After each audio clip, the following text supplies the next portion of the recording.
Working on a Simplex steam locomotive, part 40. Fitting the boiler cladding to the boiler is not easy, and it is important to get the job 100% right.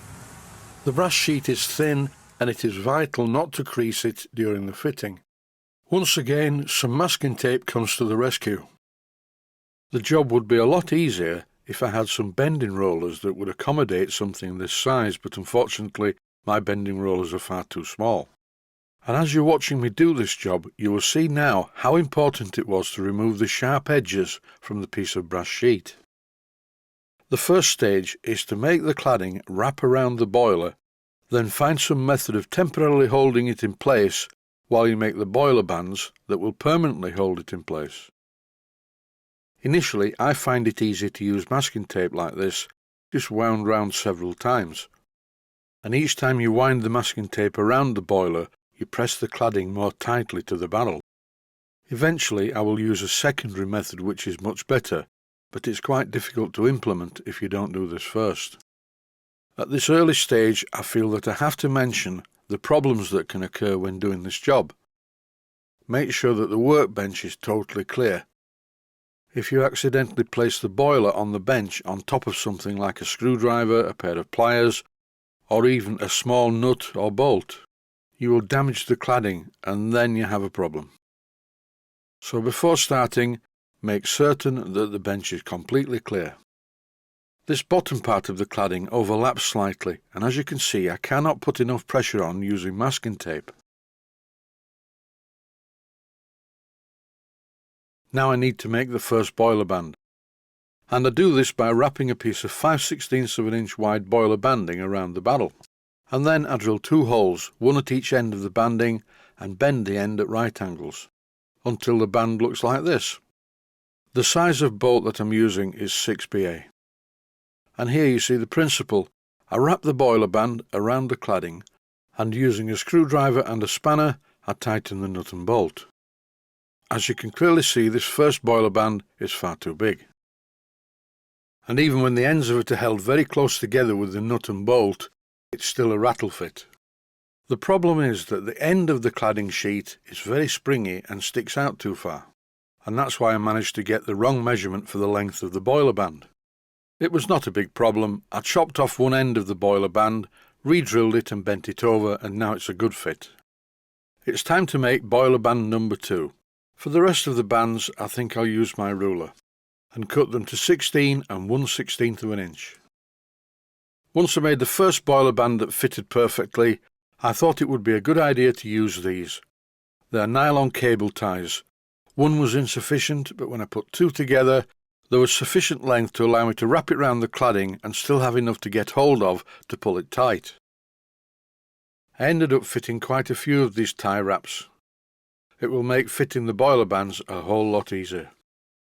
When the cladding was springy, and I closed the ends of the boiler bands to put the bolt through, it really was difficult holding it there while I put the nut in place on the bolt, but now it's really simple.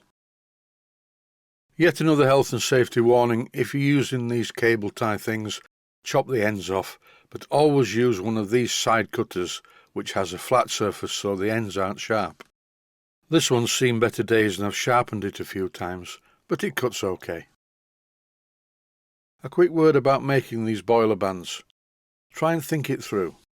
The first boiler band is going to be used as a template for the rest, and that is assuming that you're cladding a parallel boiler, not a tapered one. Ideally the bands need to be at the correct tension when the gap is closed completely. To be honest, I don't always get this right, but in this case I did. Knowing where to put the bands is another matter. I think I'm not going to have quite enough to make every band, so I'll have to compromise to start with. It's time now to cut another one of the cable ties, before finally tightening up boiler band number 3. When cutting the cable ties, take great care that they do not lash you in the face, because the ends can be quite sharp. In this clip I'm trying the steam dome in place, and it's not bad, it's fairly close, but it's not going down quite far enough to seat on the cladding. Never mind, I'll look into this shortly. Here I'm finally tightening all of the boiler bands, and as you can see, the brass needs to close up fully, otherwise it would just bend. As I'm voicing over this video and watching the replay, I can see that I do need to tighten the boiler bands slightly more. But for now it's time to cut the last of the cable ties from around the barrel. There is something that I need to mention. There's a lot of masking tape still around the firebox. I will need to cut this off, but not just yet. Some viewers may be thinking, why have I left the cladding so short on the firebox? Well, I've done this for a reason. This boiler only just fits in between the frames. With the original blowdown bushers in place, it wouldn't even fit in between the frames. I had to grind the tops of those away. I've shortened the cladding around the firebox to make it easier to fit the boiler into the frames. And if you've been watching this series, don't forget, there's nothing really holding the boiler down onto the frames, other than maybe the blowdown valves. Now the boiler's sat in the frames, I'm going to cut the last two cable ties. And this is how I'm going to hold the boiler into the frames. These two small brass plates, made from the same material as the cladding, are a tight fit at either side. I'm going to drill some holes in the frames. I'll use countersunk bolts from the inside, with nuts on the outside to secure the plates onto the frames. Then I will very carefully drill the plates and cladding at the top, thread the cladding something like 8BA, which is a very fine thread, and attach the two plates to the cladding at each side, which will hold the boiler firmly to the frames. The next job is to do something about this steam dome that is not sitting down properly onto the cladding. Maybe my inner steam dome is a bit too long, or maybe it's because inside the steam dome the top part of it has not been machined. The easiest way out of this is just to clean up the inside of the steam dome. And for this job I'm going to use my very brutal diamond cutter, which easily removes quite a lot of the gunmetal very quickly. I'm taking great care not to push it all the way through the dome.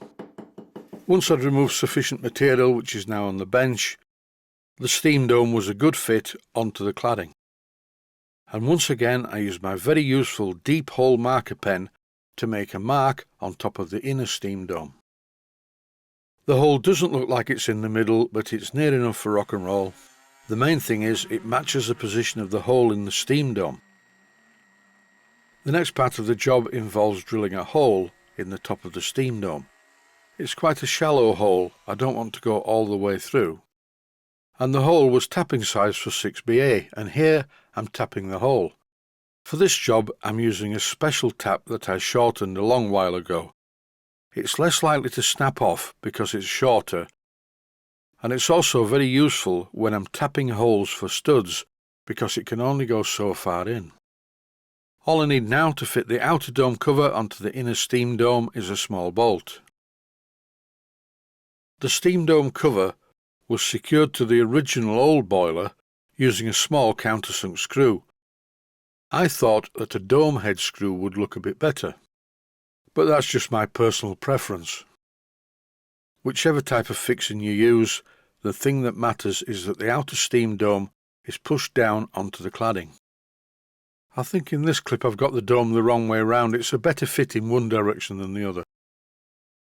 The time has come to loosely fit the running boards in place to get an idea what the locomotive is going to look like.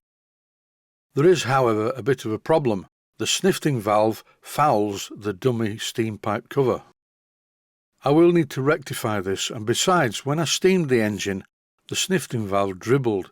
I think I'm going to mount it somewhere else so it can dribble through the bottom of the smoke box.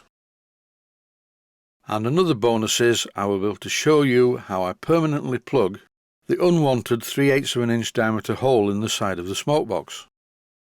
Both of the steam pipes from the running boards and the rods are just dummies. They don't even touch the smoke box because if they did, the paintwork on the smoke box would be marked over time.